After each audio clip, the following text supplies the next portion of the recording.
Hey everybody, welcome back to the channel. I'm Britt, creator of the StyleShaker, your guide to green and clean beauty, and I'm back today with a Q&A, a shoulder shrug. I'm just gonna get right into it. I'm gonna answer your questions. It is what it sounds like, so here we go. Quick heads up, if you're going from toxic to non-toxic and have no clue where to start, check out my free green beauty guide back on the website. It's the one pager I wish I had when I first started out. In the meantime, don't forget to like this video and make sure you subscribe so you never miss another one.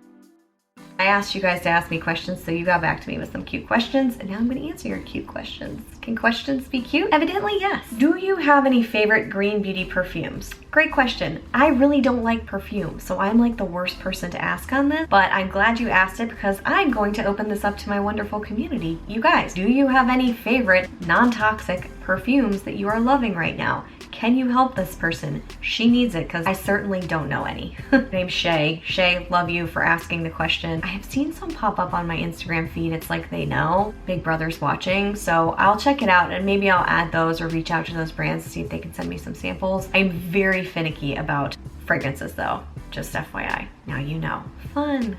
Best long-lasting blushes. I think I actually have an entire video dedicated to my best blushes. One of the blushes that I love the most is from 100% Pure. It is this beautiful pink. I use it as an eyeshadow too, kind of a lot, especially for summer, but I find that that really sticks well. If you want it to last longer, you can just put a little setting spray on top of it and it'll do the trick. Or if you have oilier skin, I wouldn't recommend the setting spray. Maybe just using more of a primer as a base can help kind of keep it there. I have a best of blushes video, so I will send you a link to that. Next question. Question on dimethicone in cosmetics. How harmful are they? Oh my god, your timing could not be better.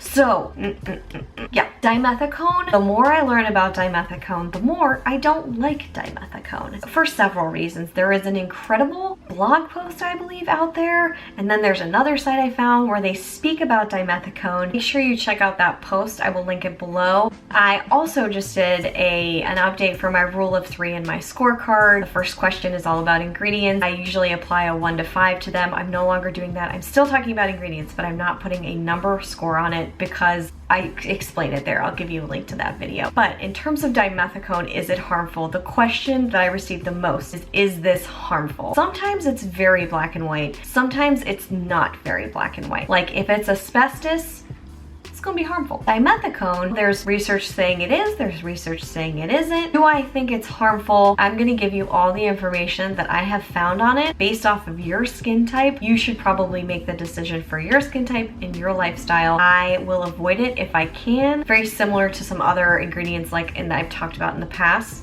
Phenoxyethanol is one of them. I can find products without it in there, so I'll avoid it. Dimethicone, I'm starting to get to that point where I am personally beginning to avoid it. I think for my skin and what I want for my skin and my body, it's not really my best bet. Feels like I'm probably circling around the answer there. To tell you that it's harmful or not, I can't tell you that. What I can do is show you the information and then let you make the decision yourself. Still, if you don't feel comfortable with it, like I don't feel comfortable with it, I use it. The more I learn, the more I'm like, I don't even want to deal with that. That's how I feel about it. Also, something to consider is the percentage of the ingredient in whatever product you use. Is it going to be slathered all over your body on a large surface area, like your largest organ is your skin? These are all the things that I think about. Hopefully you find that a little helpful. Very long answer to a very short question.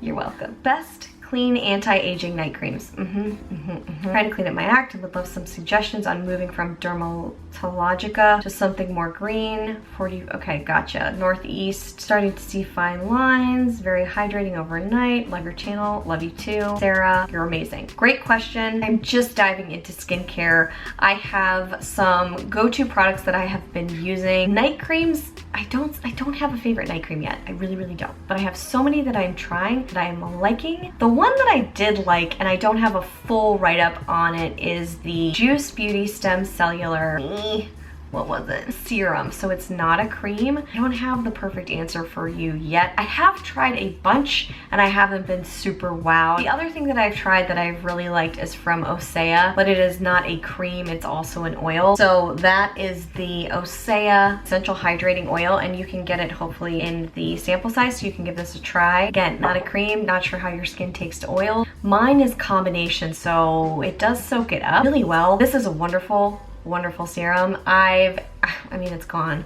I went through that really fast and I actually saw visible results through that. So the Stem Cellular one I saw the next day, I was like, oh, I actually see something, which is kind of rare in skincare. And then this Osea product I found to be very, very effective on my skin. We'll do more skincare reviews for you, so there's more to come there. Next question is from Mel. Best clean beauty lipsticks. Well, Mel, I have a whole lineup of my favorite clean beauty lipsticks. I have tried new ones recently, so I might need to do another roundup. Thinking of actually doing, on that note, now I have a question for you. I'm thinking of doing a quarterly guide. It's gonna be like a starter guide for the season, so you might already have your green and clean beauty products. It'll be a quarterly guide, which will be like super vetted and curated of all of my favorites, but why? And I'm going to narrow it a lot. So I wanted something, like for me, I wanted something less overwhelming. Just give me 5 of your best lip balms, 5 of your best lip tints or something like that. And then say like who the concealer is best for, what skin type, maybe a few application tips. It's going to be a little bit bigger of an undertaking. I'm thinking of actually developing this and making it a digital download that you can purchase for like a low price, because mama's got to buy some green and clean beauty samples, you know what I mean? But if you're interested in something like that, that would come out quarterly, let me know. I'm getting closer and closer to creating it, because like I want it, so let me know what you think. This is from Linnea, and this question is, have you tried the Gressa Serum Foundation? I have, and I failed miserably at it. Some people love it. You know, every now and then I bring it out and I try to make it work. It just doesn't work. It just sits on top of my skin. I don't know. I've talked about it and you lovely, wonderful people have been like, try this, try this, try this. So I've taken your recommendations and suggestions. I'm not a fan of it. I should probably do a full dedicated review if I haven't already. That might be next on my list. So yeah. The next is from Nancy. Can you review Han Skincare Concealer compared to others that are similar? I do have the Han Skincare Concealer. I find it to be a little bit heavier, a little bit trickier to work and blend into the skin, but man, if that thing doesn't like that thing doesn't like brighten and pop. So another great question. I think what I'll do is do a dedicated review there, and within those reviews I talk about alternatives if I think you might want them based off of skin type or whatever the case may be. So I think I can answer everything that you just asked me in a dedicated review video, so thanks for the inspiration. I will work on that. Best foaming cleanser if I have one. Clean way to remove facial hair. Okay. Oh my god. So foaming cleansers, I have tried several and my skin does not like foaming cleansers. It just doesn't. It just doesn't. I haven't found one that my skin likes. So I'm opening this up to the community. You guys, do you have any great skin cleansers that are foaming and lovely? Can you recommend them to Sarah DaCosta, because she needs to know. Now, on to a clean way to remove facial hair. Yeah, I have something. Hold on. This is amazing. This is from a company called Flawless. You can get it at like Walgreens and CVS, and it's like this little thing, and you just do circles. It's battery operated. It's good.